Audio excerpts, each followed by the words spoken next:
Halo, Assalamualaikum. Waalaikumsalam, Pak. Waalaikumsalam, Pak. Salam.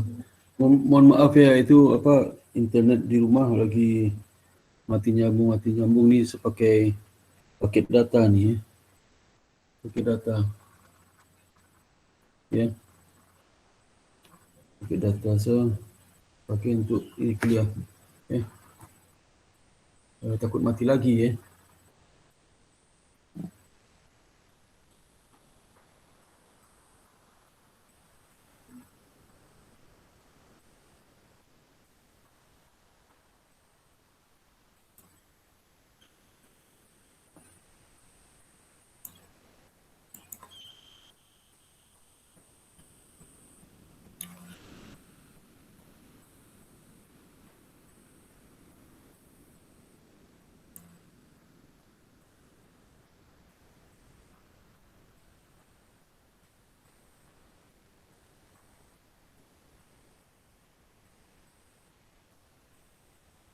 Oke, hari ini tanggal 26 ya, Mei 2021.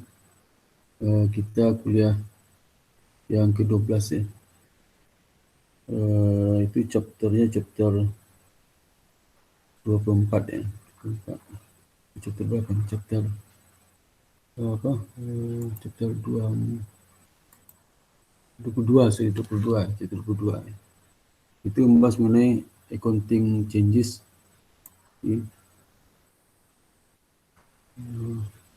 Mengenai accounting sebentar ya. Belum saya itu gitu.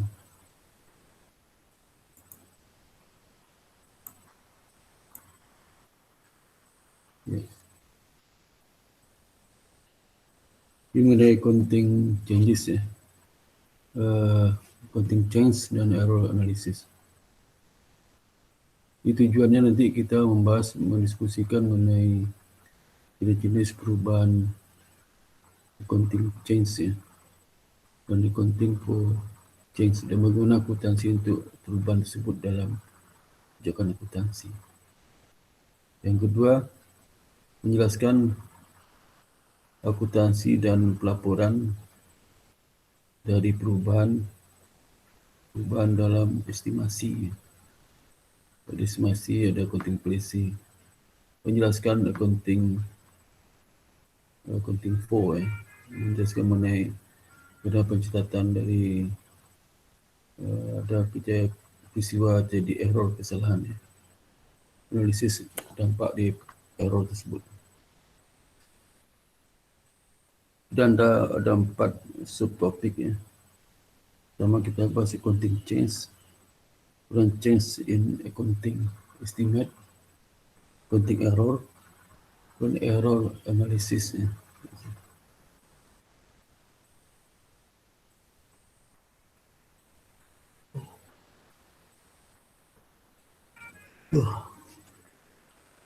Pertama, accounting change background yang kenapa perusahaan melakukan perubahan akuntansi. Pertama, adanya accounting alternatif yang disediakan dalam standar akuntansi keuangan. Jadi misalnya dalam standar akuntansi keuangan itu perusahaan bisa milih metode A, metode B. Sehingga kemungkinan dia melakukan perubahan dari metode A ke metode B. Tapi kalau tidak ada accounting alternatif, metodenya satu, berarti kan tidak ada accounting change. Nah, jenis dari accounting change ini adalah pertama, perubahan change in accounting policy, perubahan dari kebijakan akuntansi. Yang kedua, perubahan dalam estimasi akuntansi. Sedangkan error karena kesalahan hitung, sengaja atau tidak sengaja, kalau ada koreksi, itu tidak masuk dalam accounting change, dia tersendiri, treatmentnya berbeda.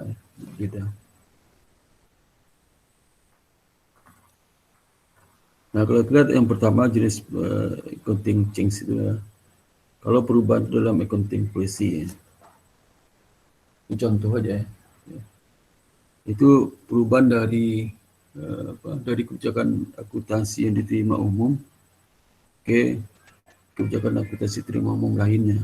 Jadi termasuk seperti contoh, misalnya tadinya menggunakan LIFO, ya, rata-rata ke LIFO, ya. Kemudian ini terkait dengan penentuan harga pokok persediaan sama pokok penjualan, pokok ending inventory, ya. Bisa, ada dua dalam sistem akuntansi, perusahaan dibolehkan untuk memilih metode rata-rata atau metode LIFO. Itu namanya accounting alternatif. Ini yang menyebabkan terjadinya accounting change. Ya. Yang kedua, cost recovery ke cost recovery to percentage. Jadi cost recovery ke percentage comparison method. Ini metode yang akuntansi terkait dengan metode pengakuan pendapatan bagi perusahaan konstruksi jangka panjang. Ada alternatif, ya, dalam sistem akuntansi keuangan. Perusahaan bisa menggunakan cost recovery. Cost recovery itu terus disebut dengan completion method, ya. Completed method, ya. Jadi sudah selesai, completed method, ya. Jadi complete method itu sudah selesai, berdaki pendapatan. Yang kedua, percentage of completion method. Ini berdasarkan penghitungan pendapatan berdasarkan tingkat presentasi penyelesaiannya. Itu ada cara nanti yang sudah kita bahas di beberapa di sebelum TS. Jadi dalam perubahan accounting policy ini adopsi dari kebijakan baru dalam mengakui peristiwa yang terjadi untuk pertama kali atau secara sebelum tidak material atau tidak material, ya. Sebelum tidak material itu tidak diakui dalam accounting change, ya.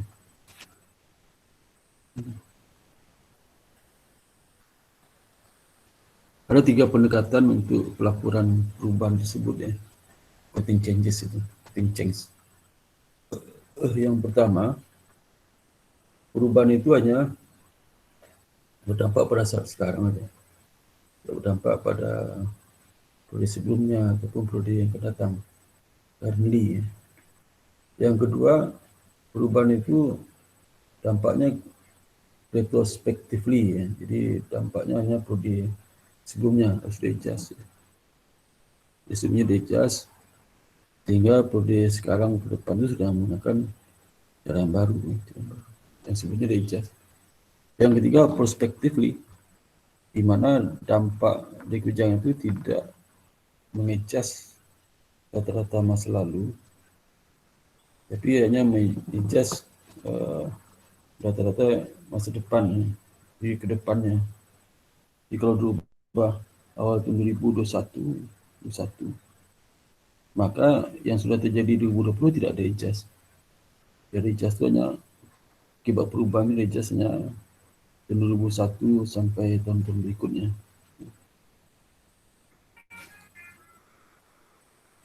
Dalam accounting policy itu IASB mensyaratkan harus menggunakan retrospective approach. Jadi kalau ada kebijakan akuntansi, ada perubahan dalam accounting policy, maka perubahan itu harus di treatment dengan retrospective approach. Artinya akan adjustment transaksi sebelumnya. Misalnya kalau accounting policy dari rata-rata ke FIFO, ya. Maka sebelumnya itu harus pakai FIFO yang baru. Itu maksudnya. Kalau boleh masih rata-rata juga. Jadi secara rasional, user itu bisa membandingkan lebih baik hasil dari periode sekarang dan sebelumnya dan ke depan itu.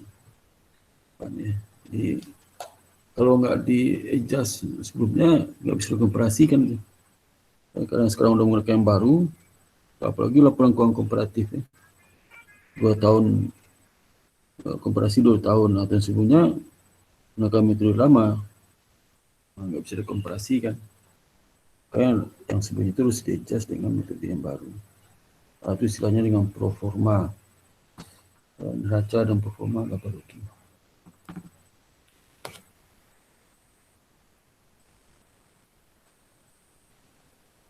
Nah, bagaimana pendekatan retrospective accounting change approach? Jadi perusahaan melaporkan perubahan. Pertama, dia melakukan adjustment laporan keuangan dari masing-masing tahun sebelumnya yang disajikan ke basis yang sama dengan ini penting polisi. Jadi kalau menggunakan metode FIFO semuanya rata-rata, maka dia harus menggunakan metode FIFO. Kalau laporan komparatif 2 tahun misalnya 2021, 2020 terus diubah jadi metode FIFO. Tapi kalau komparasi 3 tahun, maka tahun 2019 di-adjust juga. Ya, maksudnya. Yang kedua, mengadjust jumlah yang adjust di saldo pokok di aset dan hutang ya. Di awal prodi ya, di tahun di mana dia sudah disajikan.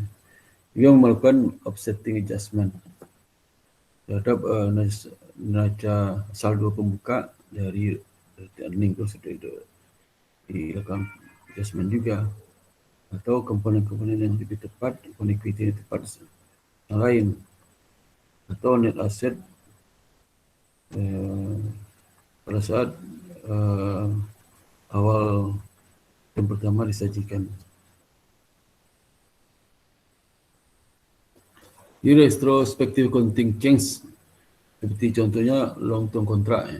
Kontrak ini contoh. Kontrak ini seperti yang saya jelaskan sebelumnya. Kita ada 2 metode kan, penentuan pendapatan. Yang menggunakan metode recovery, yang kedua percentage completion method. Ini misal Denson has accounted for its income from long-term construction contract using the cost recovery zero profit method. Jadi perusahaan ini adalah konstruksi jangka panjang yang menggunakan cost recovery method ya. Tahun 2019 perusahaan melakukan perubahan dari cost recovery ke percentage of completion method. Karena manajemen percaya dengan pendekatan ini akan memberikan pengurangan lebih cepat terhadap income yang diperoleh.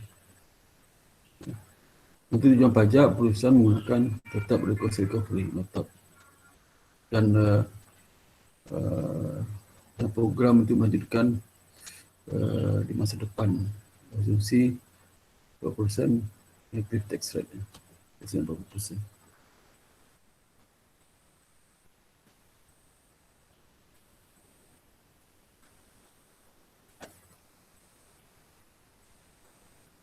Ini kita lihat dia menggunakan metode cost recovery. Jadi dirubah tahun berapa ni? Ya. Itu tahun 2019 ya. Rubah. Ya. 2019 dia masih menggunakan 2017, 2018, 2019 masih menggunakan cost recovery method. Ya. Nah, kalau 2017 sampai 2019 itu kalau dia menggunakan percentage composition method sesuai dengan dan sekarang 2020 dia menggunakan metode percentage composition method, maka posisi seperti ini ya. Income 400 dengan percentage composition method 600 ya. 8 tadinya 90 menjadi 180, naik ya. Nah, dia mengakui presentasi kalau cost recovery kan Kalau disebut juga completed method, yang selesai aja dari pendapatan, nggak selesai nggak dari, maka lebih kecil.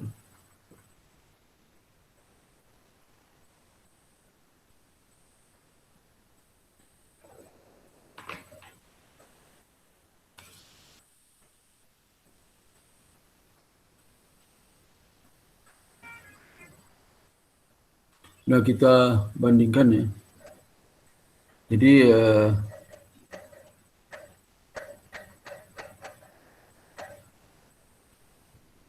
sebelum tahun 2018, selama 2018, dan total tahun 2019 ya. Jadi berubah 2019 ya. Jadi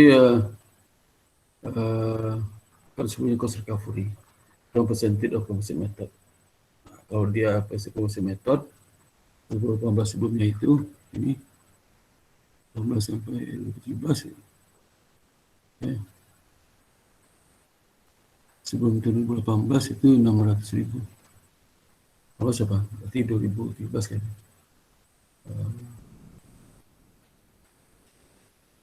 Di 600 ya. 18 berarti kan apa 2017 yang 5%. Kalau cost recovery 400.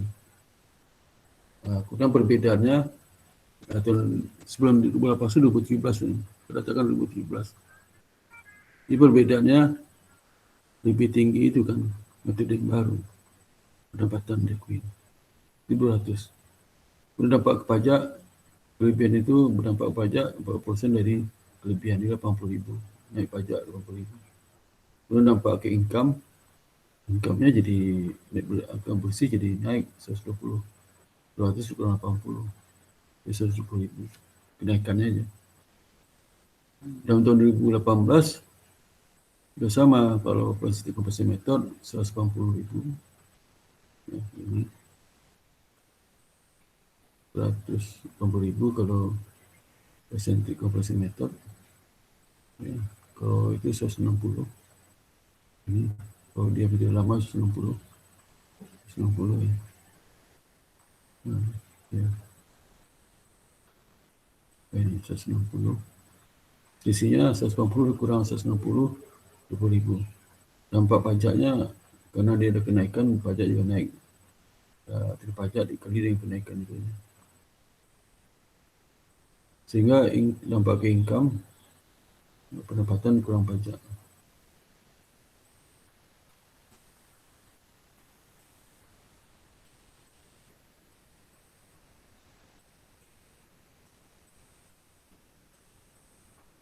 Nah, kemudian juga untuk total awal tahun 2019 ya. Jadi ini tambahkan nih representasi 18 sama 2017 dapat 80 ya. Kemudian cost recovery 560, tidak 20 totalnya.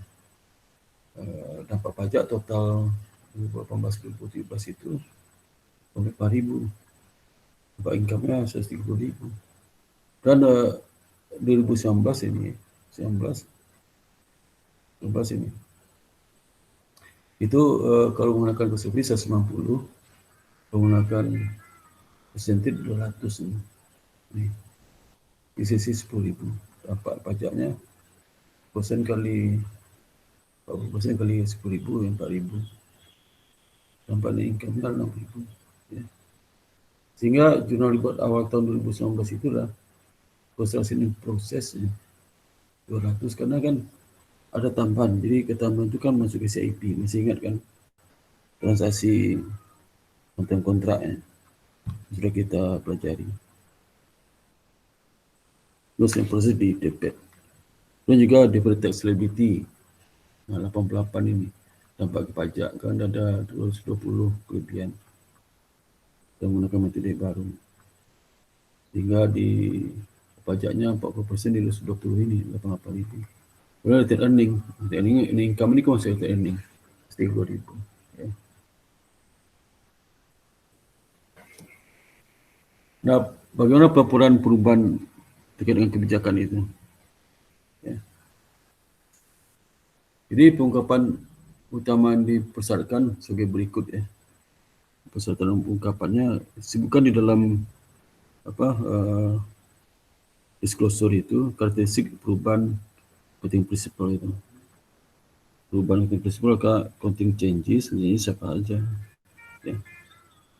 Dan alasan kenapa menggunakan kebijakan yang baru ya, dan memberikan keandalan atau lebih informasi lebih relevan. Jelaskan kenapa dia itu lebih handal, kenapa dia lebih informasi lebih valuable, informasi lebih relevan. Kenapa?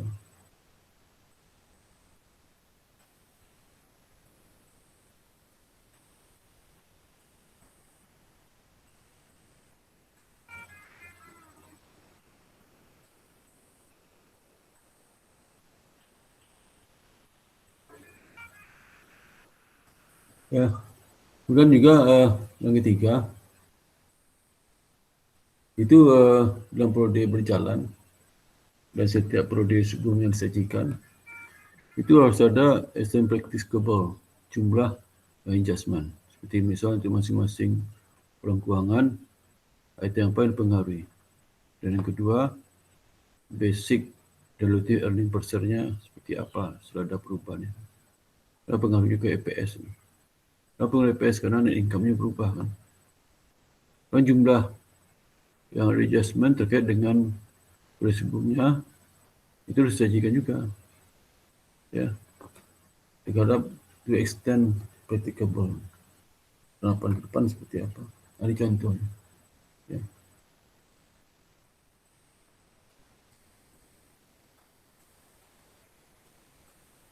Dan dalam retaining adjustment, kalau perubahan itu nanti akan merubah soal RA. Jadi misalnya sebelum ada perubahan ya, sudah perubahan ke RA itu 1696, 1696 tambah dengan income 14 ya. 14 sama kayak ini. 14 dengan income. Mana tahu itu. Ya.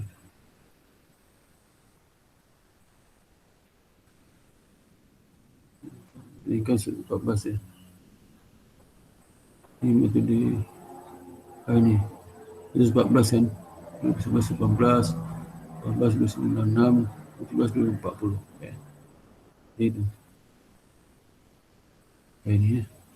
Di 2019, 114, 2018, 96, 11, 240. Arti earningnya kalau Desember 2019, 1810. 2018, 1696. 2017, 116.000. Nanti returning jadi 2018 menggunakan percentage completion kan 1720. Berarti earning 1718 mengikut recovery jadi 1600. Ya. 100, jadi kumulatif efek difference-nya 120. Ya. Gitu.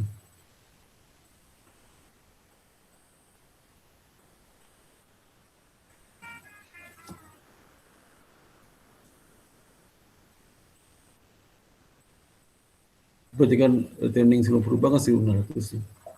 1600 ya. Program perubahan returning percentage compression jadi 1720. Ya. Itu dari mana? Lalu tadi kan apa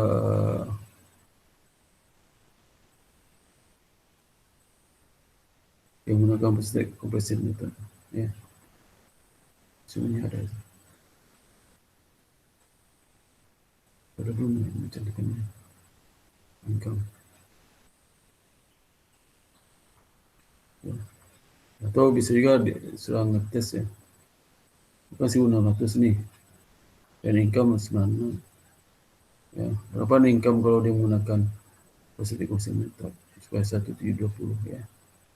Itu. Sehingga nanti ada quality effect reference 120. Ya.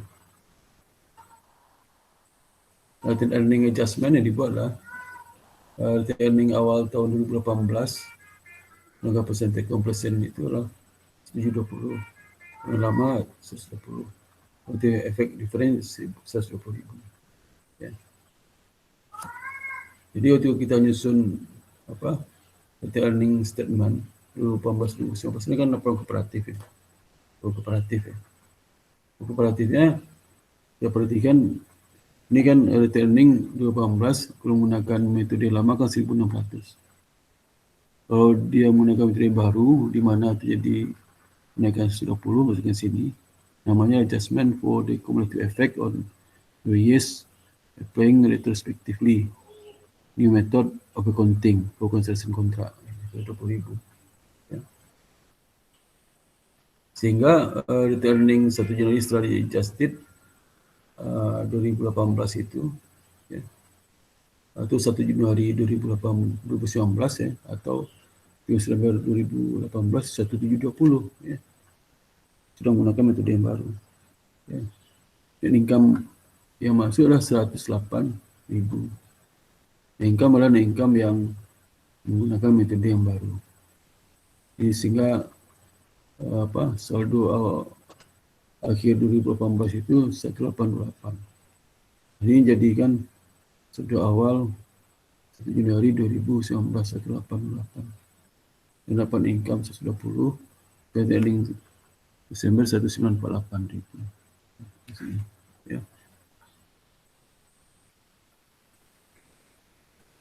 Dan kita bisa lihat Cherokee Construction Company telah melakukan perubahan dari cost recovery ke percentage compulsory method accounting untuk kontrak konstruksi jangka panjang selama tahun 2019.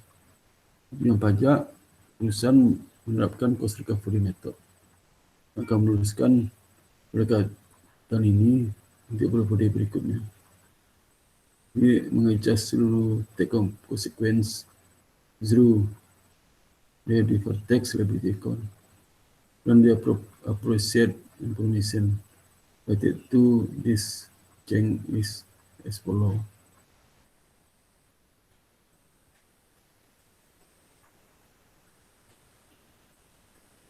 Jadi perhatikan ya, 2018 kami tidak lama kan 610.000 laba sebelum pajaknya. Percentage completion 90 ada data sebelumnya. Perbedaan 110. 19 metode yang lama 480 baru 7.000. Jadi ada perbedaan 20.000. Perbedaan itu nanti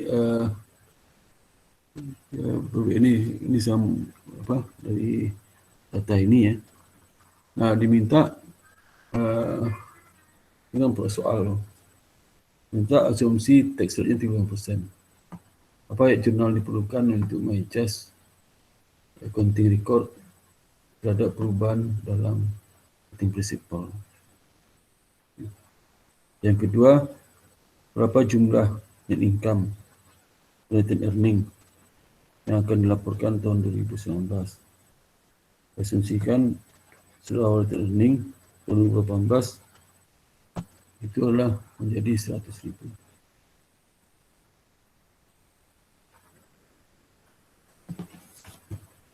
Itu jawabannya.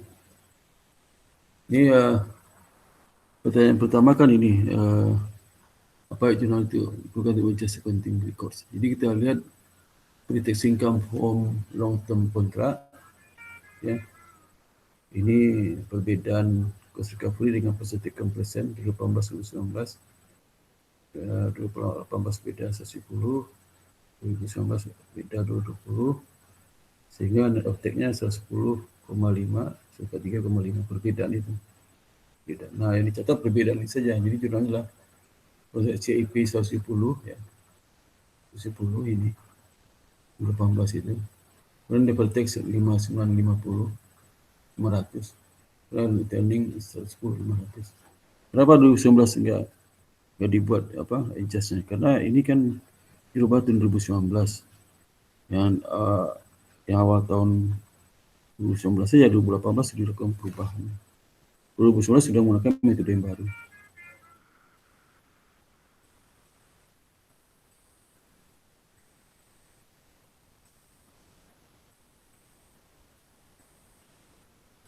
Kemudian comparative statement. Kita lihat kalau comparative statement itu 2 tahun ya, 2 tahun. Berarti kita buat income statement sama net earning. Ya, itu membandingkan 2019-2018. 18 yang sebelum sama sudah restate kembali. Jadi berarti income sebelumnya kan nomor 10. Ya, 18 kita sebelumnya. Income tax-nya 213.500. Income 39.500. Kemudian retained earning-nya 100.000 sebelumnya itu. Sebelumnya itulah awal tahun 2018 ya. Karena ini dia nyangkut 2018 saja, maka retained earning 2018 itu nggak diadakan perubahan. Ya, perubahan nanti awal itu akhir tahun 2018. Di mana accounting change ya, begini listed 100.000, income 396.500, di returning akhir 496.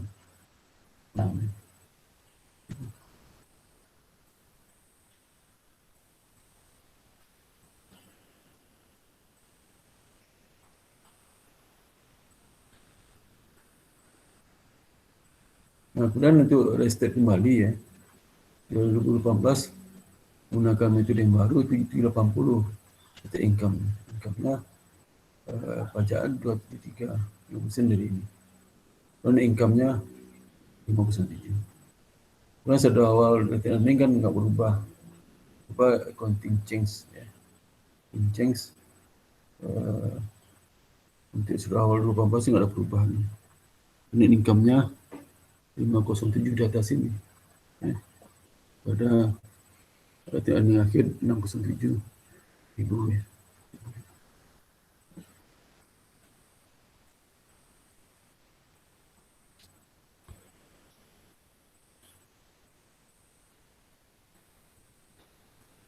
Jadi itu ya. Jadi dalam retained earning itu awalnya nggak ada perubahan, kemudian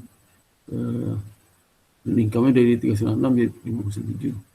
Lalu 2019 itu nanti pretty income-nya akan sesuai dengan metode yang baru. Income tax-nya 245, income-nya 455.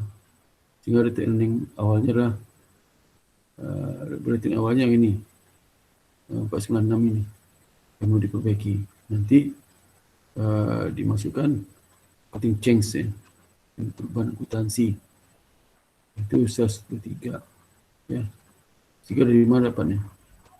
Ya, dari selisih antara 607 dikurang 496.500 ini ya, itu sini dapat 123 ya. Itu maksudnya sehingga dapat. Dan sehingga saldo awal RE 2019 itu jadi 607 ya. Kemudian net income 455 sesuai dengan metode yang baru ya. Retained earning-nya 192. Jadi dalam laporan 2019 ada adjustment saldo awal retained earning 103 ya, dari tahun 2018 itu. 18 ini 103 ini perbedaan antara income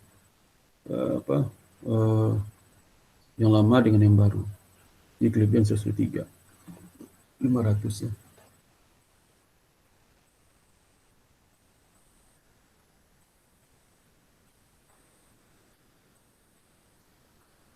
Nah, karena perubahan accounting policy retrospektif, accounting change, inventory method ya. Ini bagaimana kalau metode penentuan harga pokok.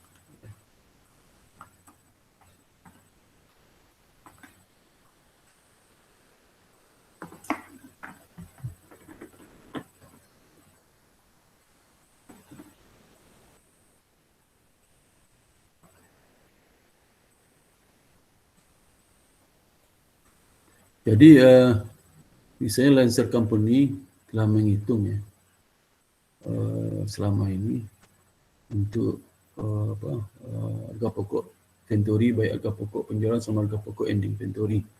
Maka rata-rata daripada cost method. Tahun 2019 perusahaan melakukan perubahan dari metode rata-rata ke metode FIFO.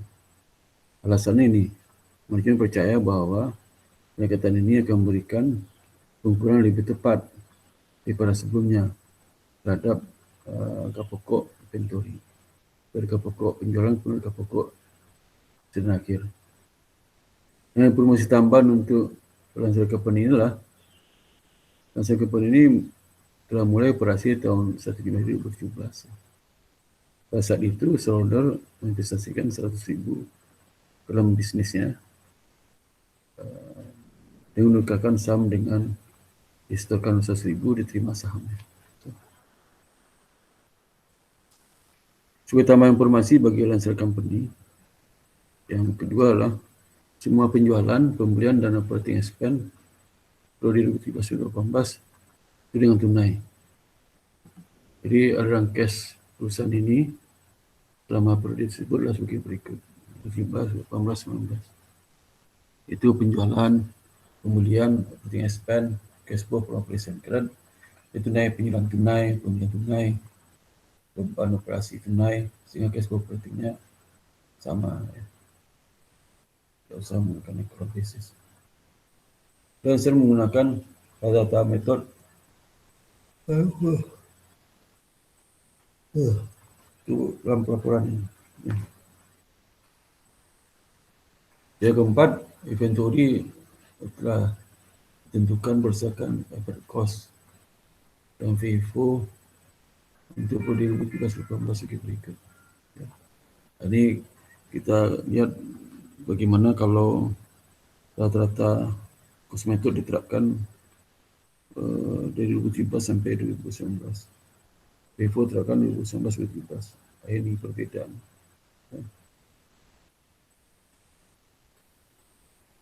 2017 itu tidak ada perbedaan. Nah, 2017 ada perbedaan 2000, di mana FIFO lebih tinggi ending inventory.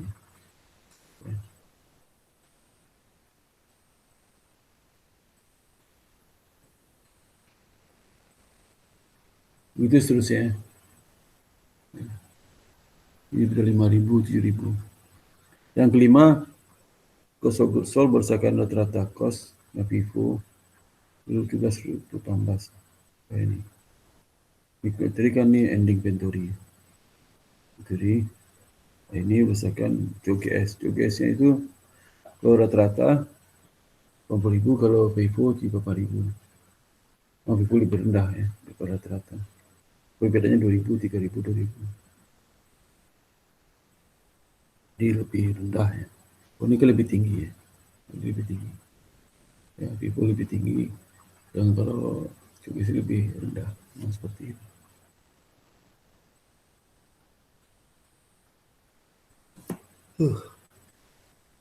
Ini besar tidak dilaporkan dalam income statement.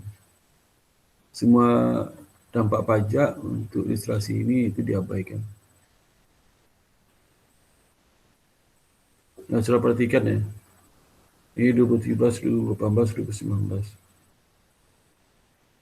Itu ada penjualan ya. Penjualan COGS 80.000, 100.000, 113.000. Ya. Nah, ini enggak jelas ini. Ini kalau yang ini ada nih, freight cost ya. Mereka freight cost ya. Freight cost. Data mereka materi yang lama. Ini income itu 130, 100.000 atau 3.000. Yang kedua lah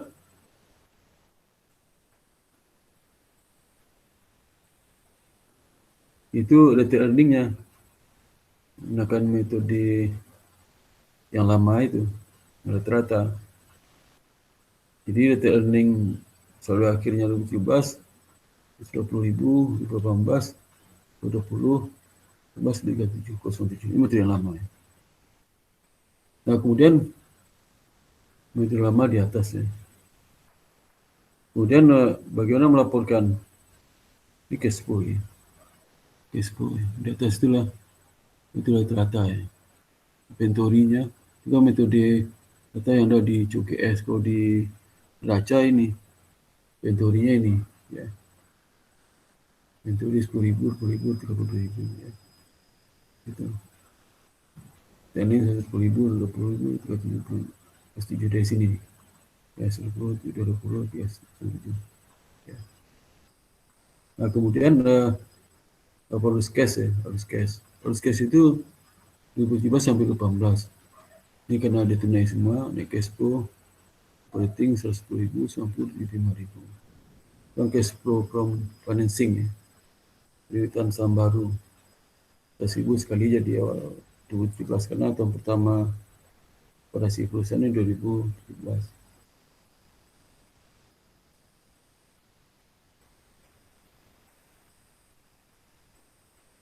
Dan cash awal kan dulu 2017 kan nggak ada. Yang kedua, yang ketiga, yang muncul. Yang kedua akhir ibu apa? Belum mati sih. Ya. Dari mana tadi? Ngaur. Ya. Jadi ini cash flow-nya, ya. Cash flow-nya dengan menggunakan apa? Cara lama ini itu ending tahun 2017 110, 2018 300, 2019 37. Mana pakai lama, ya.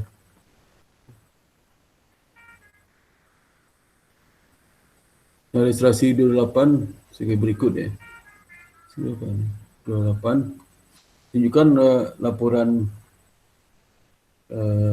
laba rugi Lancer dan laporan earning dan laporan bersih keuangan dan laporan cash flow 18 berdasarkan FIFO. Jadi kan berdasarkan rata-rata. Nah, cash flow statement berdasarkan FIFO adalah sama dengan rata-rata. Sama, karena enggak ada pengaruh. Dan income pasti berbeda. Karena tidak ada no cash flow effect terhadap perbedaan dan income. Enggak pengaruh ke cash flow ya. Cash flow. Jadi maka cash flow, pakai apapun cash flow pasti terakhir sama.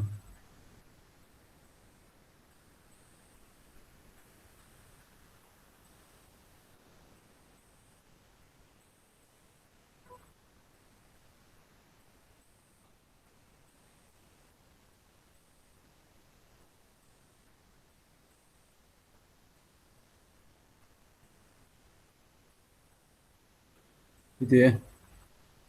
Jadi ini dengan FIFO ya. FIFO di restatement kembali, penjualan sama ya.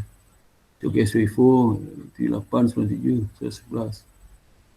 Dengan spend sama, income pasti beda. Kemudian trade earning ya. Trade earning kalau menggunakan metode yang baru, tahun 2017 saldonya 0, dan income 122, sudah menggunakan income yang menggunakan metode FIFO ya. Trade earning 112. Dan tahun 2018 trendingnya saldo awal sama saldo akhir tahun sebelumnya, dipindahin aja. Dan income-nya 103, 2019 89. Jadi saldo akhir trending RA 2018 225, terus 2019 314.000.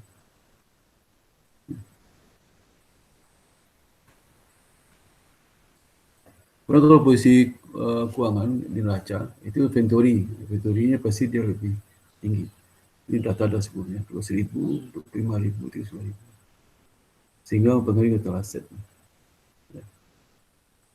Secara kapital tidak berubah, return earning berubah 22, 29, 38. Nah sedangkan cash flow nggak ngaruh ya, karena penjualan tetap, pembelian punya spend nggak ada ngaruh ya. Dan juga cash flow from financing activity nggak ngaruh. Dan cash flow dari investing nggak pengaruh, financing dan investing nggak pengaruh. Investing itu nggak ada nih ya. Terus sekarang retrospektif application, perubahan FIFO penilaian inventory ya, berdampak pelaporan inventory, COGS dan income returning. Ini ada dampaknya. Bisa inventory pasti lebih besar, COGS-nya makin kecil ya, dan income-nya juga makin kena cuk case yang makin kecil dan income makin besar, makin tinggi. Retained earning-nya makin naik. Ya. Ini, jadi kalau net income, FIFO pasti lebih tinggi ya, income-nya. Karena cuk case makin rendah. Ya. Jadi di awal 2019 itu kenaikan 20 jadi 25 ya. Kita harus berbeda 5.000. 2019 karena dia sudah menggunakan metode FIFO, walaupun tidak perbedaan nggak perlu adjustment lagi ya. Adjustment kan yang 2018 2017 ya. Maka adjustment ini yang 5.000 ini. Ya, setelah beginning 2019 ya. Perbedaan ini. Ya. Ya, di mana income 5.000 dimasukkan ke dalam inventory jadi kurang 5.000 ya. Di tahun 2017-2018 ya. Nanti masuk ke RA ya, di ke RA. Belanja company itu kan melaporkan net income berdasarkan newly adopted FIFO method 2018-2019. Juga menggunakan metode rata-rata lagi. Retrospectively adjusted income statement 2018 itu melaporkan informasi berdasarkan FIFO basis.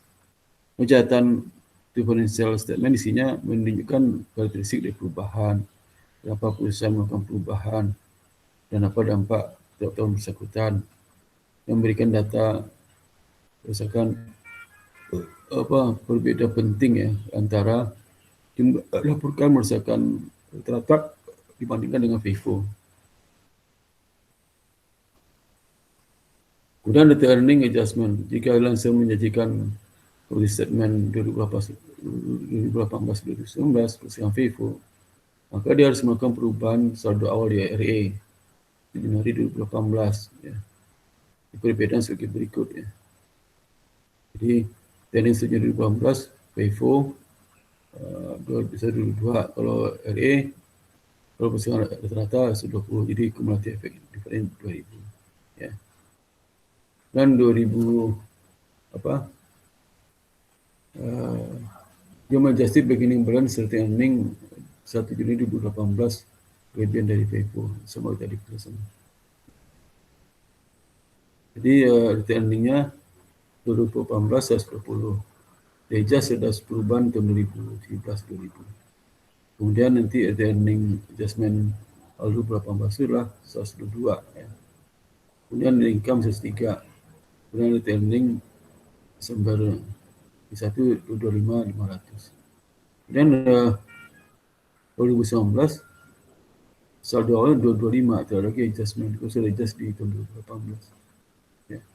Income-nya sudah menggunakan metode yang baru, RE-nya 8.000. Nah sekarang dampak direct indirect dari perubahan reporting policy.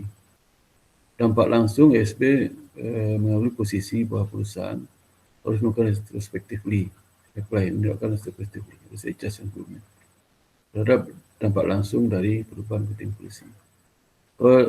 Dampak tidak langsung, setiap perubahan current atau future cash flow perusahaan yang menghasilkan dihasilkan dari melakukan perubahan itu dalam accounting principle itu tetap diperlukan retrospectively sama aja.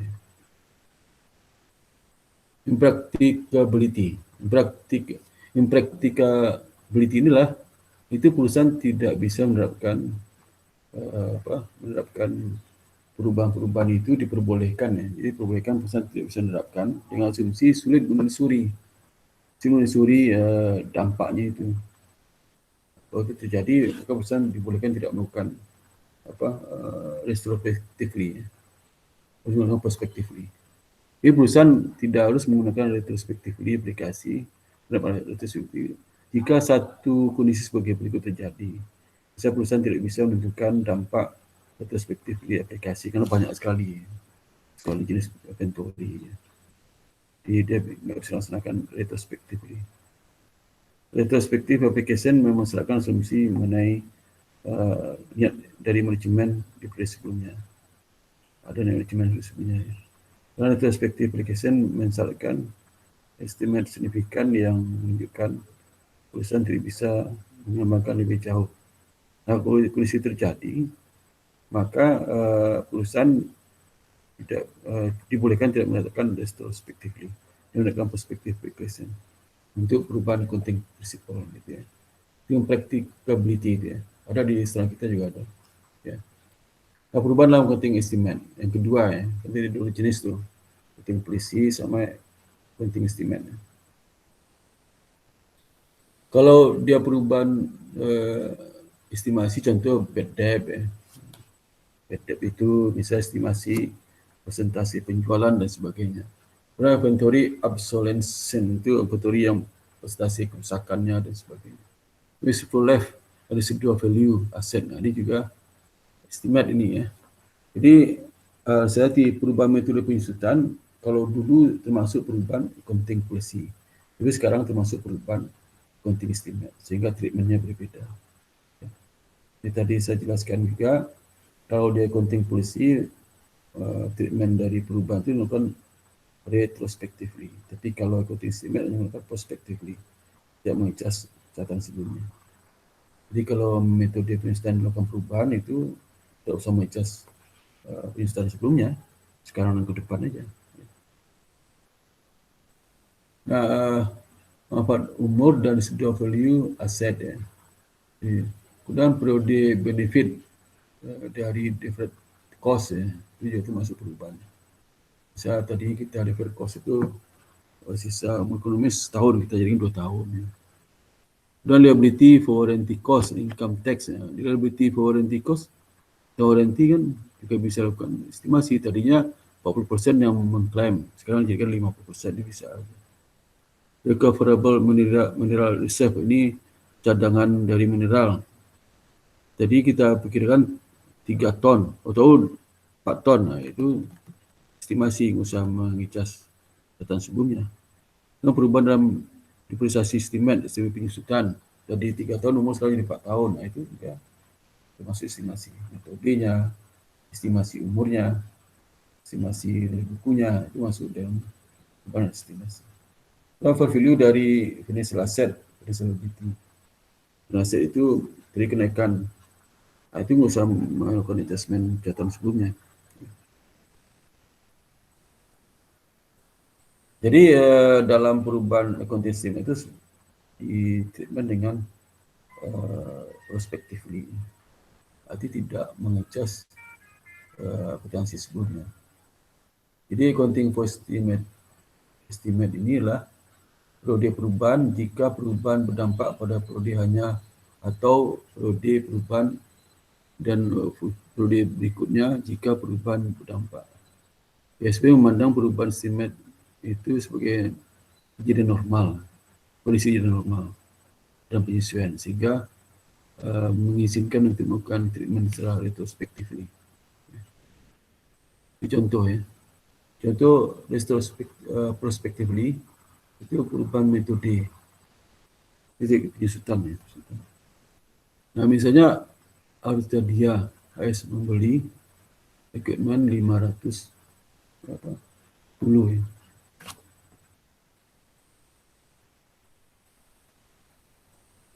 Equipment 510. Kemudian perkirakan manfaat ekonomisnya lah 10 tahun. Yang sisa 10.000 pada akhir tahun. Penyesuaian telah dicatat 7 tahun. Ini contoh sama ada di dalam sebuah intermediate 1. Nah, penyesuaian telah dicatat 7 tahun. Menggunakan garis lurus. 2019 di tahun ke-8 ya. Itu ditentukan bahwa total estimate life itu bukan 10 tahun, tapi 15 tahun. Dan sisa tadinya 10.000 jadi 5.000. Diminta apakah jurnal diperlukan untuk mengisi tahun sebelumnya di beberapa penyesuaian. Jawabnya tidak, karena kan ini prospectively, tidak ada. Dan hitung depresiasi expense 2019 tahun di mana tadi kan perubahan itu.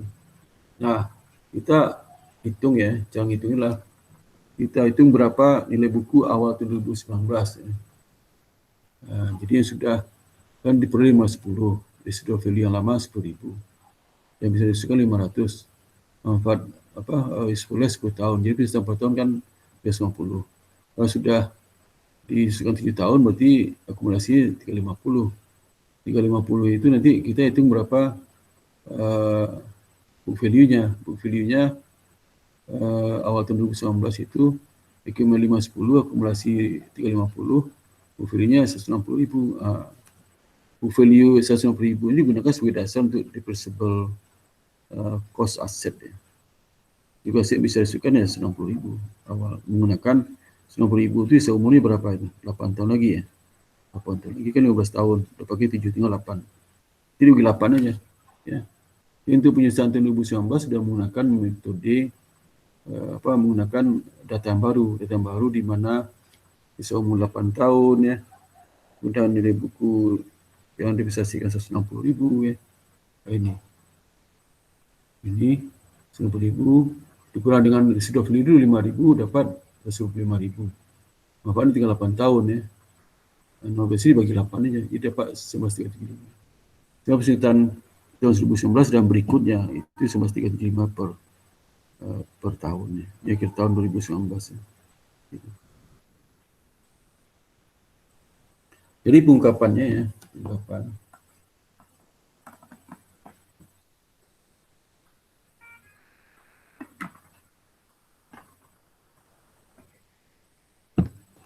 Jadi pengungkapan perusahaan harus mengungkapkan karakteristik dan jumlah dari perubahan dalam accounting statement, di mana itu berdampak kepada current period atau diperkirakan itu memiliki dampak di periode berikutnya. Ya. Jadi perusahaan harus membutuhkan tidak mendisclose perubahan dalam accounting estimate yang membuat bagian dari norma operasi normal, seperti bad debt allowance, inventory obsolescence, unless such change material. Nah itu yang accounting change. Accounting change itu ada dua ya, accounting policy sama accounting estimate. Ya. Sekarang berikutnya bagian dua yang besar, accounting error, kesalahan akuntansi. Accounting error itu bukan termasuk accounting change ya.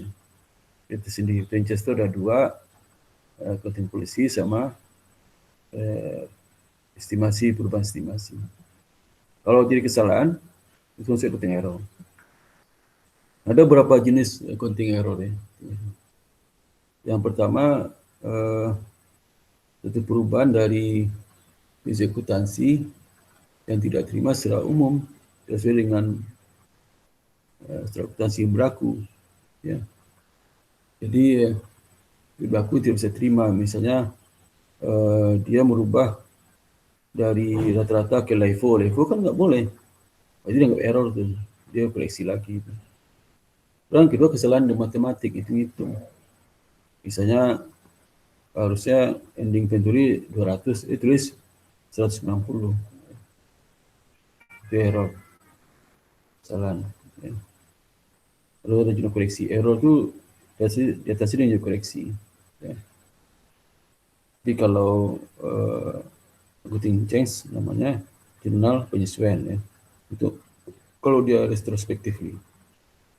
Jadi perubahan accounting policy itu namanya adjustment entry. Tapi kalau accounting error koreksi namanya koreksi ya, correction entry. Dan perubahan estimasi yang terjadi disebabkan perusahaan tidak melakukan perbandingan estimasi dengan baik ya, ini salah gitu. Misal umur mesin 10 tahun jadi 15 tahun padahal salah itu. Padahal 12 tahun gitu ya. Di kelebihan di 3 tahun lagi. Terus gagal untuk mengikru atau mendivert pengembangan tertentu atau revenue tertentu. Ya. Udah misus faktanya nggak ada hilang ya. Dan ada klasifikasi yang salah dari cost pada saat expand pada saat expand sebagai pengganti dari aset atau sebaliknya. Jadi kita error. Jadi kategori ya di tipe statementnya. Kalau dia melakukan expand maka mengakui expand di dalam periode kesalahan itu untuk satu jumlah yang salah. Declaration ini terkait juga statementnya pengeluaran revenue yang salah. Ya, misklasifikasi pakai restatement kembali. Equity, ya, improper accounting for EPS, reserve contingent, error multi account receivable, bad debt, inventory reserve, income tax allowance, loss, long life asset mengalami penurunan, property, plant, equipment, goodwill atau recurring item tersebut. Tax, ya, error ini termasuk error dalam koreksi tax provision kurang tepat, treatment dari tax liability dan ada tax lebih lain. Dan equity other comprehensive income, ya, inventory, equity, dan other, ya, ringkasan. Ini semua material error harus dikoreksi. Tidak boleh tidak koreksi. Ya. Walaupun angkanya kecil, ya. Kecil. Ini tidak berlaku materiality, ya. Oh, ini salah 10 rupiah. Ya. Kalau nggak material biarkan aja, nggak bisa. Ya, nggak bisa. Itu bisa materiality kalau seadanya sudah dilaporkan, tapi laporan itu bisa ditarik lagi, ya. Itu tidak perlu dirubah, ya, tahun berikutnya. Itu maksudnya. Bahwa sini all material error must be corrected, semuanya. Kalau mencatat correction of error dari periode sebelumnya, itu sebagai adjustment to saldo awal RA. Nah, itu terkait dengan kalau sebenarnya terkait dengan expense dan revenue. Itu sebagai adjustment dari saldo awal RA tahun berjalan. Misalnya salahnya tahun lalu, maka saldo awal RA harus koreksi. Dan suatu correction disebut dengan period adjustment. Biasanya periode sebelumnya. Itu cooperative statement, perusahaan harus merestate dampak laporan sebelumnya untuk mengoreksi error itu.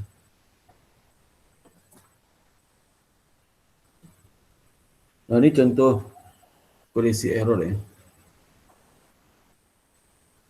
Tahun 2020, bookkeeper Post Electro PLC itu menemukan adanya kesalahan terhadap pembukuannya.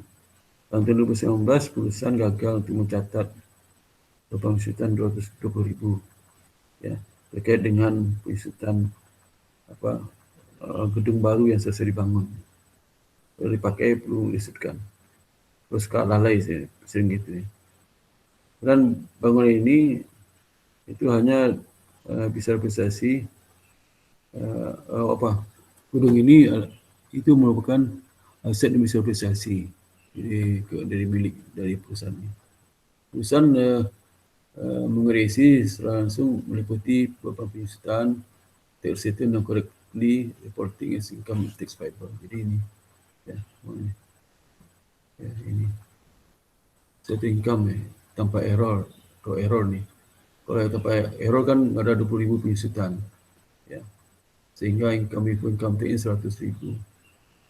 Kemudian income tax-nya, ya, ini pajaknya 40.000, ya, 60.000.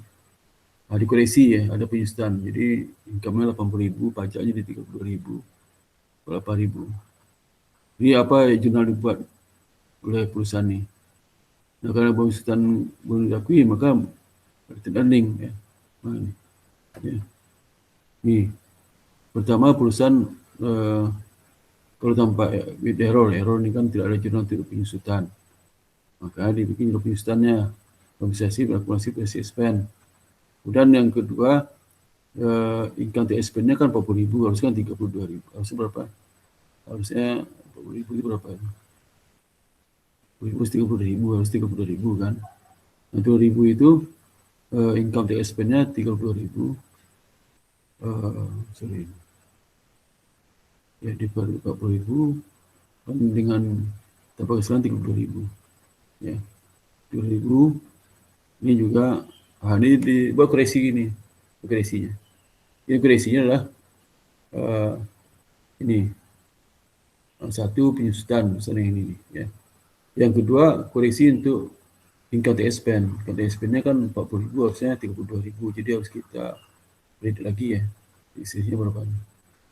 Nah, income tax expense-nya 32.000 ya. Jadi ya, jurnal ini buat untuk kesalahan tersebut. Income tax expense-nya mana nih? Belum lagi ini nih ya. Nih. Jadi kondisi lah ini. Kondisinya lah depresi expense ya. Ini kan masuk ke ini, ke apa RA, karena kan tahun lalu udah tutup ya. Nah, income tax expense masuk ke RA juga. Income tax expense-nya 20.000, itu kan 42.000, 50.000 harus 42.000, jadi 12.000 bersihnya. Ya, jumlahkan jadi 20.000, 32.000, harusnya 40.000 ya. Harusnya berapa? Harusnya berapa sih? Ini depresi expense 20.000, 30.000 ya, dua ini. Dicat 40.000, hasil 52.000. Jadi kurang 12.000 lagi, bukan endingnya di kredit ya, di debit ya, di kredit ya, debit kurangi. Kemudian juga ini deferred tax liability, ini kan akun neraca ini 8.000. Kemudian income tax payable ya, buat ini bisa expand 20.000 ya, 20.000. Kemudian juga income tax payable 32.000, ini sudah ada nih, sama 2.000 ya. Itu. Ini yang benar koreksinya ya. Jadi dalam membuat koreksi ini, pertama, saya harus tahu jurnal surat catat seperti apa. Yang kedua, jurnal yang seharusnya seperti apa. Yang ketiga, yang cara mengoreksinya lah membandingkan jurnal yang seharusnya sama surat catat. Bandingkan, jadi ketahuan mana harus ditambahkan, mau dikurangi ya, di masing-masing akun itu. Kalau akunnya revenue sama expense tahun lalu ya, itu masuk ke RE semua. Tapi kalau akunnya neraca, masuk ke akun yang bersangkutan.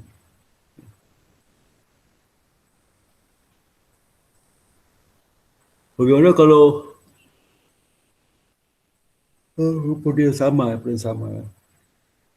ketahuannya reportnya sama, berarti belum ditutup ke RE, expense dulu ke RE. Yang bisa selalu percakapan ini awal earning saldo awal 2020 350. Saya laporkan income 400.000 2020 ya. Mana ya. Earning 350 ya. Kurang koreksi kesalahan penyusutan 20, income tax reduce 8.000, ini 2.000 yang kemarin yang tadi itu. RE 338. Kemudian net income 400.000 ya.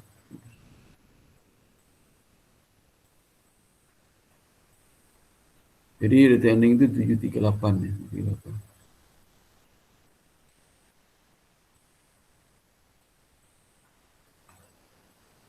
Kurang laporan komparatif, perusahaan harus membuat adjustment untuk mengoreksi jumlah semua akun dampak yang telah dilaporkan dalam laporan di seluruh prodi laporan. Wasted data, ini yang saya jelas tadi, comparative statement. Ini wasted data ke correct basis for its year presented. Dan menunjukkan ini get up adjustment, period adjustment to return earning, or at least period reporting. Nah ini data earningnya. Jadi saldo sebenarnya 150, income 150, dividend 300 ya.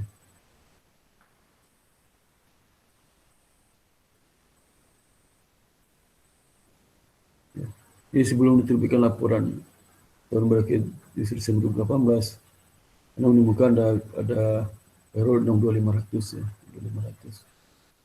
Ya. Jadi sebelum diterbitkan laporan, ya, error itu disebabkan adanya 2017 inventory overstate, ya. Overstate inventory disebabkan COGS terlalu rendah, sehingga net income terlalu tinggi 2017. Ya. Akankah temuan ini akan berdampak terhadap reporting laporan rate earning 2018 atau bukan? Asumsi 20% tax rate. Yang kita lihat tinggal error. Kan saldo sendiri 150. Nah, without period adjustment net of tax 50. Saldo awal 100.000. Income 360. Dividend 300. Transit 160. Dan summary contingent and correction error ni ringkasan perubahan polisi.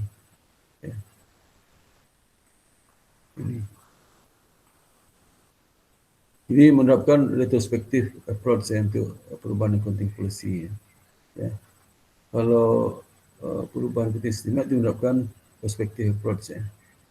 Kalau perubahan error maka perusahaan harus merestatement semua akun-akun berdampak dari error itu.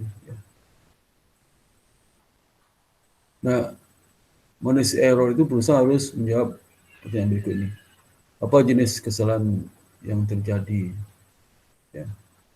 Apa jurnal yang dibutuhkan untuk mengoreksi kesalahan tersebut? Setelah after discovery error, bagaimana laporan harus di-statement kembali, dikoreksi lagi. Perusahaan harus treatment kesalahan ketika adjustment periode sebelumnya dan melaporkan kesalahan tersebut dalam current year's adjustment to the beginning balance dari tenaga.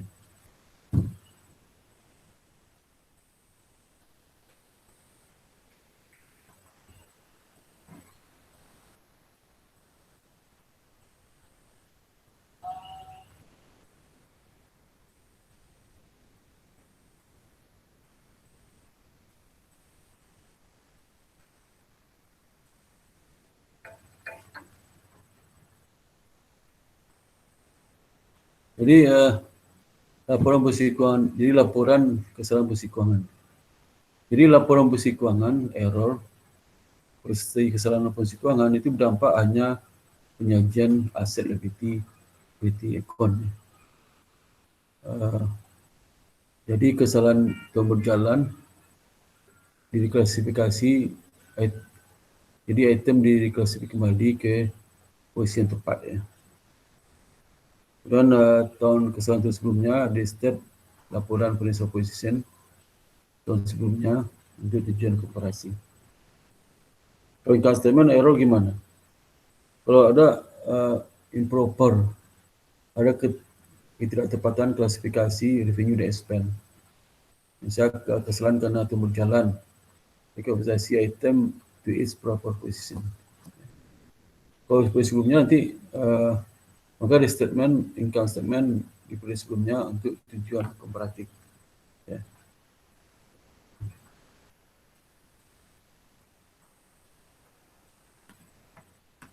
Dalam laporan posisi keuangan, income statement itu ada istilah counterbalancing error. Counterbalancing error itulah kalau error itu dibiarkan, dia otomatis dikoreksi sendiri. Seperti apa itu? Jadi counterbalancing error will be offset or corrected over 2 periode. Jadi selama 2 periode dia akan terkoreksi sendiri. Jadi kalau kita temukan kesalahannya, misalnya temukan kesalahan itu tahun 2017 2018 lah, 18, temukan 2020, 18, 19, ya akhir 2019 sudah benar saldo RE-nya. Tidak perlu dikoreksi, nama counterbalancing. 2020 temukan salahnya, udah biarkan aja, udah benar. Counterbalancing. Itu jika perusahaan telah menutup buku dalam tahun berjalan. Itu dalam tahun berjalan ditutup bukunya, ya. Terus juga kesalahan itu 2 tahun lalu. Nah, jika kesalahan itu counterbalancing, maka tidak jurnal diperlukan. Ya. Jika kesalahan itu bukan counterbalancing, maka jurnal diperlukan untuk mengoreksi saldo awal itu, related earning, revenue expense. Nah, tujuan kooperatif, maka statement itu diperlukan bahkan jika koreksi jurnal entry tidak perlukan ya, tidak persyaratkan. Ya. Yang kedua, jika perusahaan belum menutup ya buku atau berjalan, maka jika error sebab control balancing itu maka harus dibuat jurnal penyesuaian karena belum ditutup KRA. Ya. Akun tahun misalnya tahun 2020 kita temukan 2021 Januari tapi belum tutup buku 2020-nya. Kesalahan itu awal tahun 2019 itu harus dikoreksi. Ya. Jika error tidak control balancing maka jurnal diperlukan ya. Diperlukan. Bagaimana non-control balancing error? Non-control balancing error kalau dia itu kesalahan 3 atau 4 tahun lalu tetap harus dikoreksi. Tidak boleh di offset. Perusahaan harus membuat corrective entries bahkan jika mereka telah nutup buku dikoreksi. Ya. Kesalahan tahun 2017 lebih dari tahun tetap koreksi karena ada control balancing. Bukan control balancing.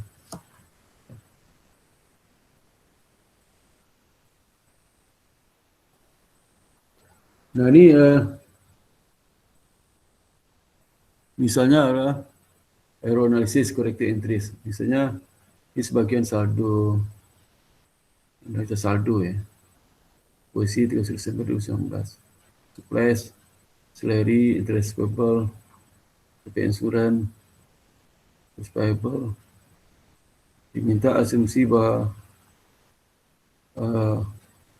buku belum ditutup ya. Buku tutup artinya revenue expense belum dimasukkan ke return earning. Belum ditutup ke return earning. Dan berapa jurnal penyesuaian diperlukan pada tanggal 31 Desember 2019 ini. Ya. Nah ini, jadi kalau ini ya, gimana nih? Supply salary expirable. Ya.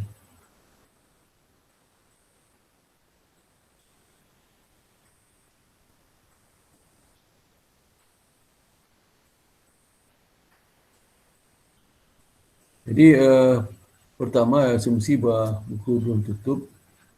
Ada berapa jurnal penyesuaian tidak ada kesalahan. Pertama, ini ada informasi kesalahan nih, sini belum ada. Hasil hitung fisik supaya di tangan itulah total 1.100.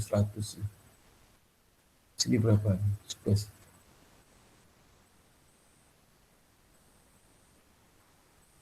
Ini 1.500. Terus harusnya berapa? 1.100. Nah, kalau itu terjadi ya, maka supaya expand expand pada supaya on hand 1.100. Ini kalau buku belum tutup. Ini kalau buku udah tutup, debitnya return earning RA. Itu beda.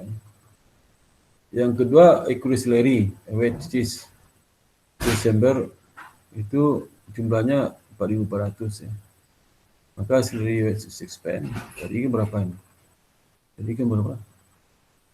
1.500, soalnya kan 1.400. Harus tambahkan lagi ya 2.900 ya. Ya, accrued salary and wages ya. Nah, kalau ini sudah tutup ya, maka salary wages expand itu diganti RA. Karena kan expand itu sudah tutup ke RA. Tapi kalau belum tutup ke RA, maka salary wages expand. Misalnya 3 accrued interest on investment amount 4.350.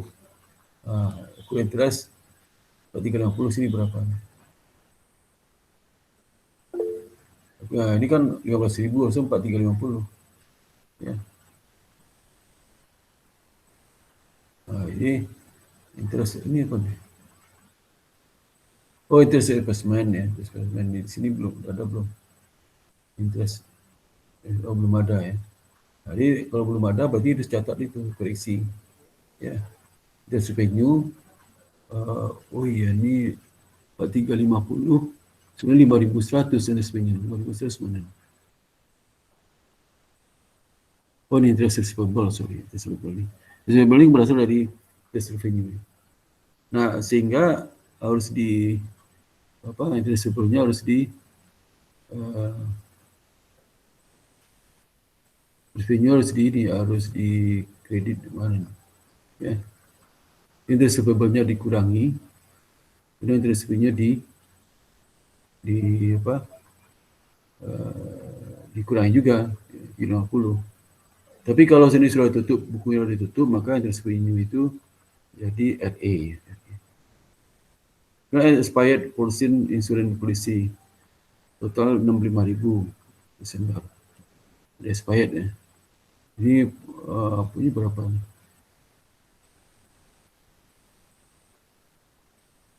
Ini polisi insurance kan 90.000, harusnya sudah expired 40.000 ya.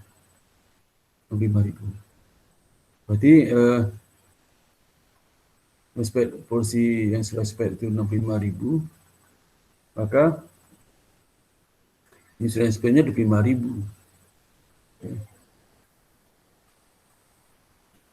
Kemudian prepaid insurance 25.000. Jadi dari itu dari expense-nya berapa? 25.000 ya. Boleh.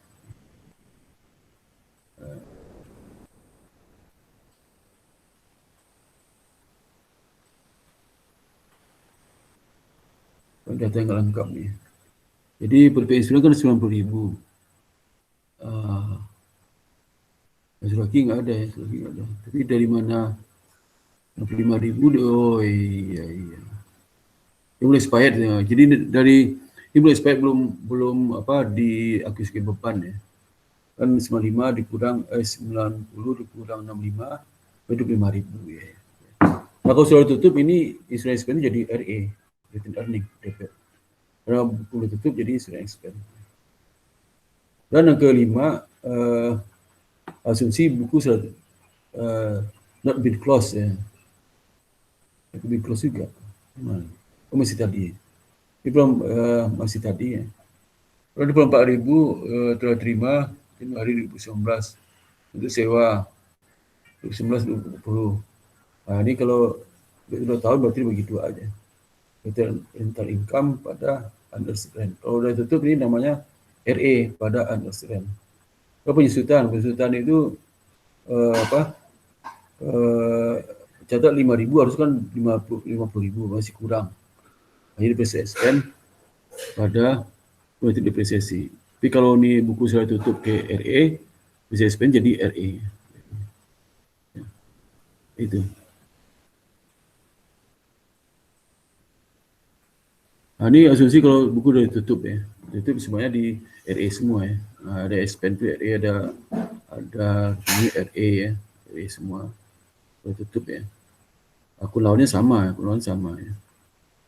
Dan earning kalau dia itu expand RA juga, kalau revenue RA juga, di mana kalau revenue-nya debit RA di debit, diganti aja.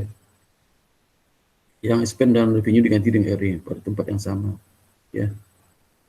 Oke, itu yang dapat sampaikan. Ada pertanyaan sampai di sini? Ya. Belum ada, Pak. Belum ada atau tidak ada? Belum ada itu kan pasti ada kemungkinan ada. Tidak ada itu belum ada. Ada atau tidak pertanyaannya? Tidak, Kalau belum Pak. Tidak Ini ada. tidak, Pak. Kalau belum ada saya tunggu ya sampai ada. Belum ada itu. Ya. Kalau nggak ada maka saya ambil absen ya, Ya. Tanpa memperpanjang mukadimah ya. Maka absen saya ambil. Kampus ya.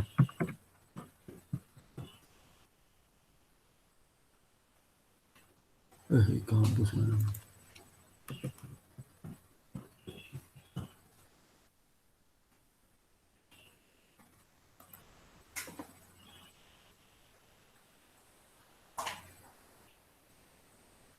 Itu tugasnya jangan lupa dikumpulkan ya, saya udah belum bisa rekap tuh, belum mengumpulkan itu.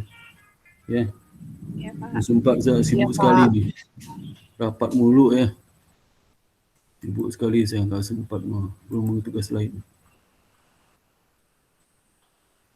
Di mana?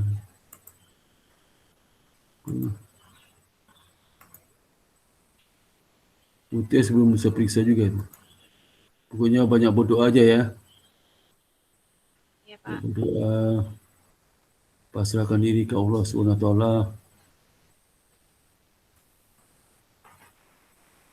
Genap Mana ni intensi kuang menengah.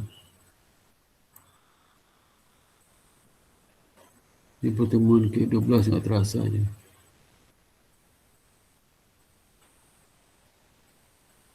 Muhammad Ilham mana Muhammad Ilham? Muhammad Ilham tak ada.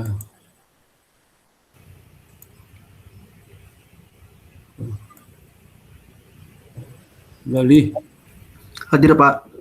Hadir Galih, hadir. Galih. Fadilatul. Fadilatul ada. Latul Fadil ada, Latul Fadil.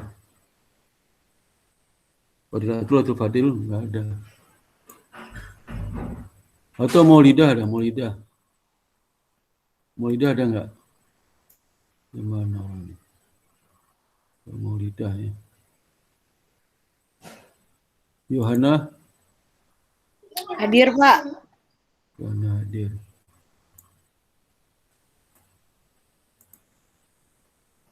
Patrick ya, Patrick. Hadir, Pak. Patrick hadir ya.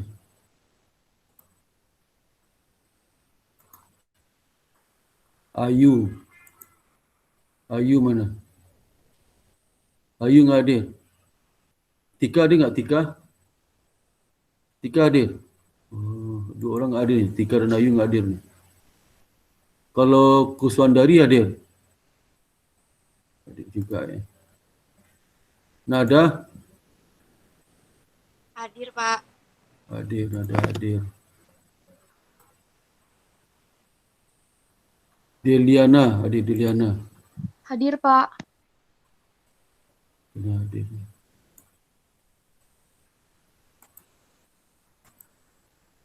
Siti Jumariah. Hadir, Pak. Kenapa kau tahu? Siti mana tu? Siti mana? Hadir, Pak. Mana Sitinya? Saya, Pak. Mana sih nama enggak kelihatan. Siti mana? Sitika, Siti Jumariah kan? Siti apa sih namanya? Oh, Siti Jumiati, Jumiati. Oh, Jumiati. Siapa Siti Jumariah? Tak tahu siapa orang juga tak tahu, asal sebut aja situ. Lestari? Hadir, Pak. Lestari ada? Hadir, Pak. Hadir, Pak. Lestari hadir. Susandi ada, hadir Susandi. Hadir Pak. Mana Susandi? Hadir. Qurani, Quran. Hadir, Pak. Hadir.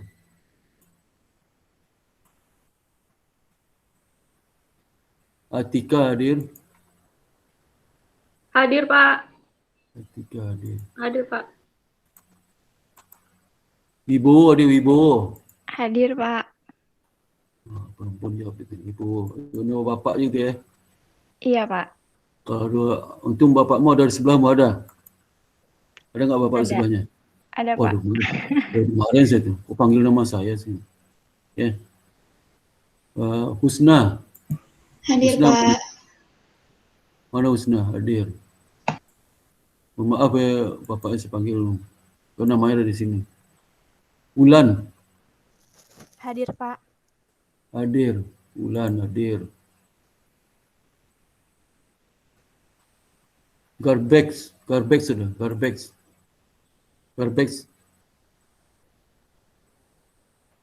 sudah. Kalau Silka ada, Silka ada. Silka enggak ada.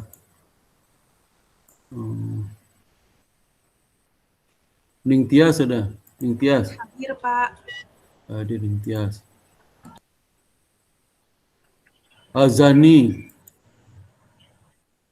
Hadir Pak. Azani.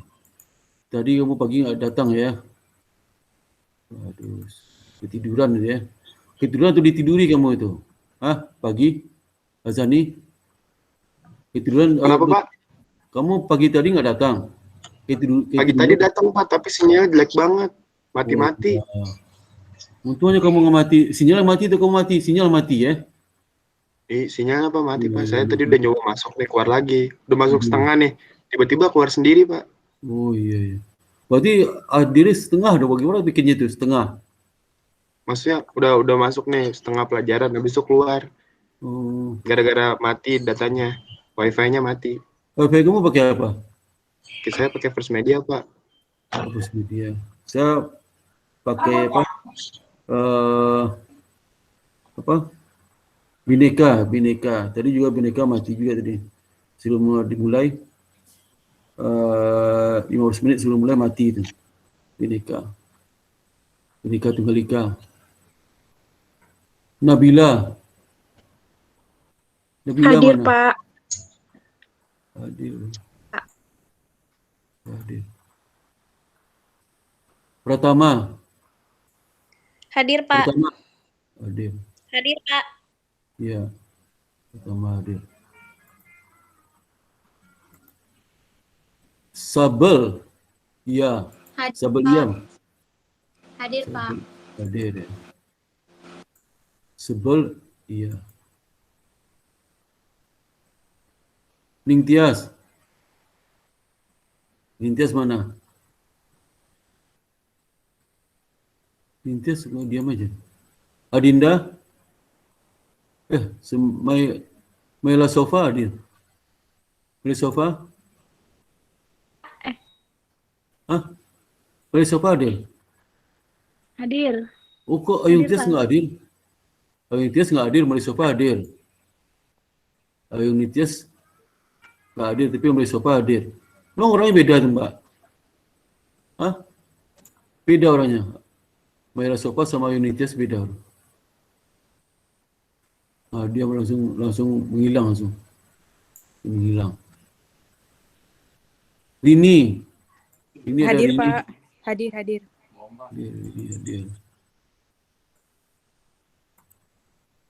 Saputra hadir. Hadir, Pak. Hadir. Jadi nggak ada hari ini adalah. Ini kok belum sih? Nisya nggak hadir ya, mangkir. Satu. Hadir. Nisya hadir. Hadir, waduh, saya pikir hadir ya. Itu masih belum tuh, Pak, tadi, Pak. Mana? Oh, kalau aku pencet itu. Si Silka juga nggak hadir, mangkir, satu. Kemudian si Tika Ayu mangkir, dua. Fadilatul, tiga. Mana nih? Si Muhammad Ilham juga 4.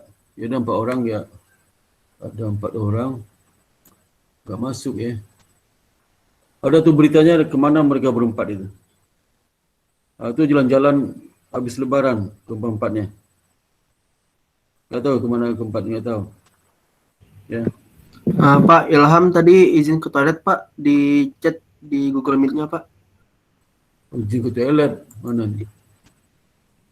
Pak maaf, izin ke toilet. Ya Pak, lagi enak nih. Tak terasa aja enak. Waduh. Yalah. Siapa tadi nama si Muhammad Ilham? Muhammad Ilham ya. Ilham mana? Muhammad Ilham ini. Ya. Ilham.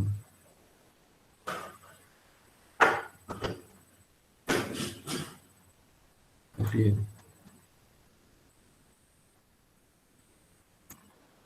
Siapa lagi yang ke toilet? Lagi ke toilet ya.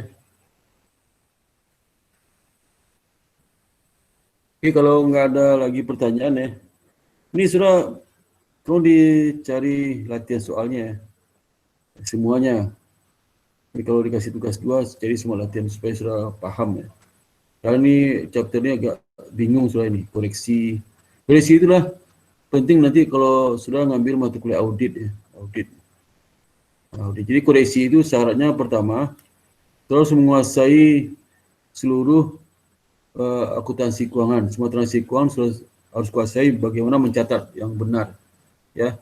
Yang kedua, apa yang sudah catat oleh perusahaan itu dibandingkan nanti itu di situ bisa koreksi. Misalnya dia catat debitnya cash, debitnya piutang, harusnya piutang dikredit. Nah, itu berarti dikurangi lagi sesuai jumlah yang kurang itu.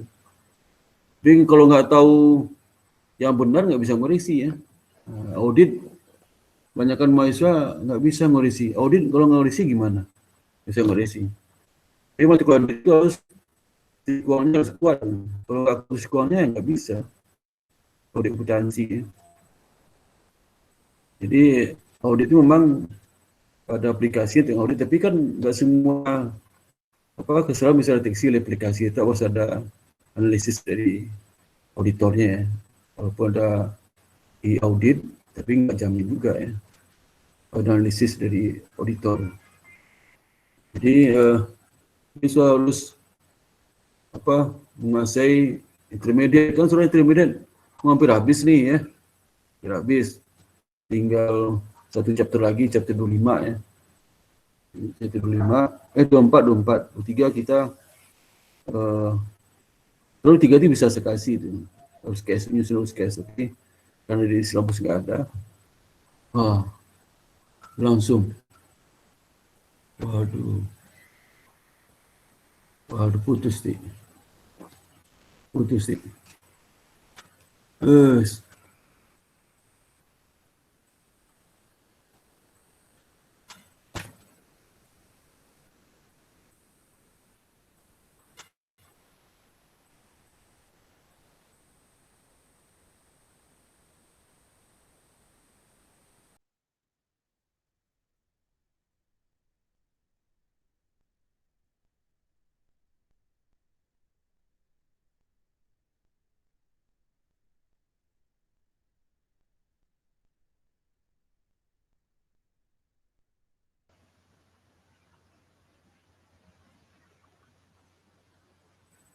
Jadi kalau nggak ada pertanyaan lagi, dengan demikian saya akhiri kuliah hari ini. Ucapkan alhamdulillah. Assalamualaikum warahmatullahi wabarakatuh. Tadi terputus sinyal saya. Terputus ya. Saya pakai data habis kali itu. Ya. Ya, terima kasih Pak. Sama-sama. Terima kasih, Pak. Ya, sama-sama. Sama-sama.